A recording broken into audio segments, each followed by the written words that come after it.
Bullying, dari trauma psikologis hingga tindakan nekat menguak dampak tragis di balik ketakutan. Bayangkan, hidup dengan rasa takut yang tidak pernah hilang, di mana setiap suara keras atau tatapan tajam membawa kembali kenangan menyakitkan. Bayangkan pula bagaimana tekanan yang terus-menerus membuat Anda merasa tak berdaya, bahkan hingga berpikir mengakhiri hidup atau, lebih tragis lagi, berubah menjadi pelaku kekerasan. Inilah kisah nyata di balik fenomena bullying yang jarang dibahas, dari trauma mendalam hingga risiko tindakan nekat yang mengejutkan. Bullying bukan hanya sekadar kekerasan fisik atau ejekan. Ini adalah tekanan mental yang menghancurkan korban dari dalam, merusak jiwa dan mental mereka secara perlahan. Di balik setiap senyum yang dipaksakan, ada penderitaan yang tidak terlihat. Apa yang sebenarnya terjadi ketika ketakutan dan trauma menguasai hidup seseorang? Bagaimana bullying yang terus-menerus dapat mengubah hidup korban hingga mereka berpikir melakukan tindakan yang tak terduga? Video ini akan menguak sisi gelap dari trauma bullying yang jarang dibahas. Trauma kompleks seringkali muncul karena tekanan psikologis yang terus-menerus dari tindakan bullying. Korban tidak hanya menderita secara fisik, tetapi juga secara mental. Ketakutan ini tidak hanya berhenti saat bullying selesai, bahkan ketika mereka berada di rumah atau di tempat yang aman sekalipun, bayang-bayang trauma tetap menghantui. Mereka hidup dalam kewaspadaan berlebihan, selalu merasa terancam oleh sesuatu yang mungkin tidak ada. Ketakutan yang intens dan berulang membuat korban merasa terjebak dalam lingkaran yang sulit diputus. Trauma ini dapat memunculkan gejala seperti mimpi buruk, kilas balik, dan kecemasan yang berkepanjangan. Pada beberapa korban, ketakutan ini begitu mendalam hingga mengganggu aktivitas sehari-hari, membuat mereka sulit tidur, sulit berkonsentrasi, dan selalu merasa tidak aman. Hypervigilance membuat korban selalu waspada, seolah-olah ancaman bisa muncul kapan saja. Kondisi ini tidak hanya melelahkan secara mental, tetapi juga mempengaruhi kesehatan fisik. Bahkan, suara keras atau situasi ramai bisa memicu reaksi panik yang sulit dikendalikan, membuat korban merasa terperangkap dalam ketakutan tanpa akhir. Ketika upaya melawan bullying tidak berhasil, korban mulai merasa tidak ada yang bisa dilakukan untuk mengubah situasi. Perasaan tidak berdaya ini terus mengakar hingga mereka berhenti mencoba untuk melapor atau mencari bantuan. Akibatnya, korban mengalami penurunan motivasi, merasa rendah diri, dan akhirnya menerima penderitaan sebagai bagian dari kehidupan sehari-hari. Tekanan psikologis akibat bullying dapat menyebabkan depresi berat. Korban merasa putus asa, kehilangan minat, dan terjebak dalam pikiran negatif yang seakan tidak ada akhirnya.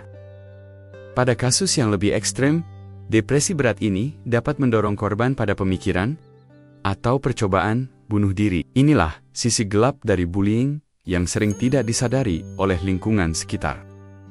PTSD pada korban bullying seringkali tidak terlihat secara langsung. Mereka mungkin tampak baik-baik saja, tetapi di dalam, trauma itu terus menggerogoti kepercayaan diri dan stabilitas emosi.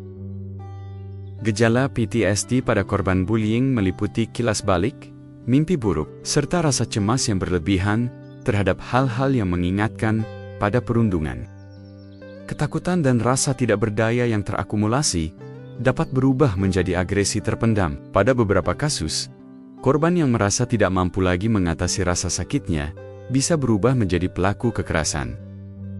Fenomena ini dikenal sebagai reaksi balas dendam. Ketika tekanan psikologis tak tertahankan, sebagian korban memilih untuk melawan dengan cara yang tidak terduga, termasuk tindakan nekat yang membahayakan diri sendiri atau orang lain. Setelah mengalami bullying yang parah, banyak korban mengembangkan fobia sosial. Rasa takut akan dipermalukan, dihina, atau disakiti lagi, membuat mereka memilih mengisolasi diri. Fobia sosial ini seringkali membuat korban merasa tidak mampu menghadapi dunia luar. Bahkan sekadar pergi ke sekolah atau berbicara di depan umum bisa memicu rasa cemas yang tak terkendali. Ketika trauma menjadi terlalu berat untuk ditanggung, beberapa korban mengalami dissociation yaitu perasaan terlepas dari kenyataan. Mereka merasa seperti melihat diri sendiri dari luar tubuh, atau seolah-olah berada di dunia yang berbeda. Kondisi ini adalah respons alami otak dalam melindungi diri dari rasa sakit emosional yang berlebihan. Namun, hal ini justru membuat korban semakin sulit berinteraksi dan merasakan kenyataan secara normal. Bagi sebagian korban bullying, rasa sakit fisik dianggap lebih mudah ditangani daripada penderitaan mental. Ini mendorong mereka melakukan self-harm sebagai cara melampiaskan rasa frustrasi. Menggoreskan benda tajam pada tubuh atau menyakiti diri sendiri dianggap sebagai bentuk pengalihan dari rasa sakit emosional. Sayangnya, perilaku ini bisa menjadi kebiasaan yang sulit dihentikan. Tidak semua perubahan perilaku pada anak mudah dikenali. Beberapa korban yang sebelumnya aktif dan ceria bisa berubah drastis menjadi pendiam dan murung. Tanda-tanda seperti menarik diri dari teman, prestasi akademik menurun, dan kehilangan minat pada hal-hal yang disukai adalah sinyal bahwa bullying telah meninggalkan luka mendalam. Dampak bullying tidak berhenti setelah korban dewasa. Trauma masa kecil dapat terbawa hingga dewasa, memengaruhi hubungan sosial, karier, dan kehidupan pribadi. Korban yang tidak mendapatkan pemulihan psikologis sering mengalami kesulitan membangun hubungan yang sehat dan mengalami kecemasan dalam berinteraksi.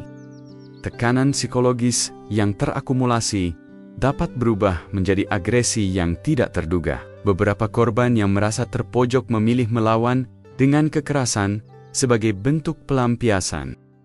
Di kasus-kasus ekstrim, korban yang tak mampu lagi menahan rasa takut dan marah dapat melakukan tindakan nekat, bahkan kekerasan fatal. Ini adalah hasil dari perasaan terdesak yang berubah menjadi ledakan emosional. Meskipun bullying meninggalkan luka yang dalam, ada harapan untuk bangkit dan pulih. Beberapa korban berhasil membalikan hidupnya dengan bantuan komunitas dan dukungan keluarga. Proses pemulihan memang tidak mudah, namun mereka yang berhasil bangkit membuktikan bahwa rasa takut tidak harus menguasai hidup selamanya. Dengan keberanian dan dukungan yang tepat, kehidupan yang lebih baik bisa dicapai. Apa yang akan Anda lakukan jika melihat bullying? Jangan diam. Suara Anda bisa menyelamatkan nyawa. Laporkan dan bantu korban mendapatkan dukungan yang layak. Tonton video ini hingga akhir, bagikan kepada teman-teman Anda, dan mari bersama melawan bullying. Jadilah bagian dari solusi, bukan hanya penonton.